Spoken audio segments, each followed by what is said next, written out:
মিমি art ব্লকের পক্ষ থেকে আরেকটি নতুন ধরনের ভিডিও নিয়ে তোমাদের কাছে হাজির হলাম। তো তোমরা দেখেই বুঝতে পারছো এটা কী ধরনের ভিডিও।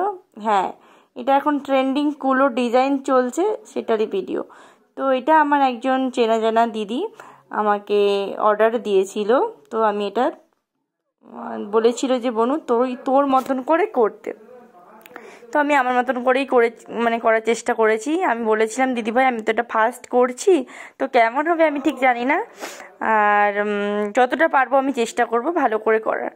তো ফার্স্ট আমি কুলোটা কিনে নিয়ে এসেছিলাম বাজার থেকে। কিনে নিয়ে এসেই ওই দিনেই আমি করতে শুরু করে দিয়েছিলাম। আমি ফার্স্ট এখানে ছেলে আর মেয়ের যে ছবিটা সেটা আগে এঁকে নিয়েছিলাম, আর সাইডের ঘটগুলো এঁকে নিয়েছিলাম কলা পাতা সমেত দিয়ে। তারপর আমি রঙগুলোকে ফিল আপ করে নিয়েছি। সাইডে আমি এখানে রেড কালার দিয়ে দিয়েছি পুরোটা, এবং নিচটাও রেড কালার দিয়েছিলাম। আর ঘটগুলোকে তো দেখছো খয়েরি কালার আমি দিয়েছি। এটা রেডের সঙ্গে আমি হালকা ব্ল্যাক মিক্স করেই এটা আমি খয়েরি কালারটা করে নিয়েছিলাম। আর এখানে কলা পাতার জন্য দিয়ে দিয়েছি green colour, deep green colour. তোমরা চাইলে এখানে শেড ইউজ করতে পারো, বাট আমি যতদূর করে দেখলাম এটা যেহেতু কুলোর ডিজাইন, তাই তোমরা শেড ঠিকঠাক মতন দিতে পারবে না, শেড ঠিকঠাক মতন করা যাচ্ছিল না।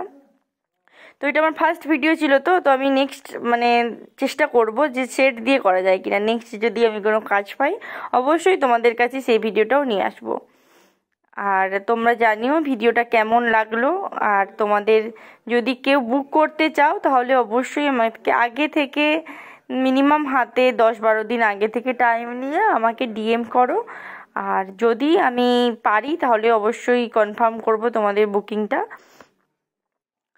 তো দেখো এখানে আমি সমস্ত অর্নামেন্টস এবং যে কাজগুলো ছিল এগুলো ছোট ছোট করে করার চেষ্টা করেছি।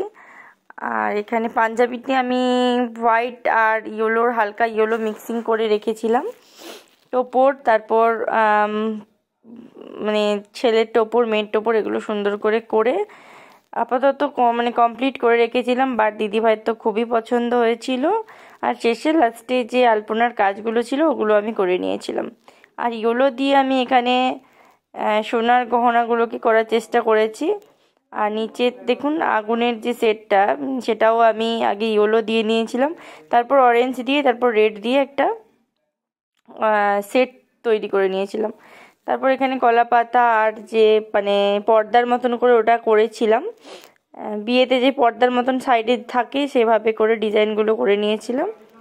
চাইলে আরও ডিজাইন করা যেত, বাট আমি ফার্স্ট টাইম যেহেতু করছিলাম তাই এটা এভাবেই করে দিয়েছিলাম। তো অবশ্যই তোমরা জানিও, এখানে তোমরা চাইলে তোমাদের নামও এখানে লেখাতে পারো। বাট দিদিভাই বলেছিল যে লিখতে হবে না বনু, এভাবেই ছেড়ে দাও, তাই ওভাবে আমি লিখিনি।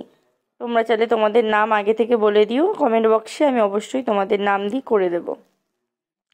থ্যাংক ইউ সবাইকে। আজকে আমি এখানেই আমার ভিডিওটি শেষ করছি। যদি ভালো লাগে অবশ্যই লাইক, কমেন্ট এবং শেয়ার করো। Thank you.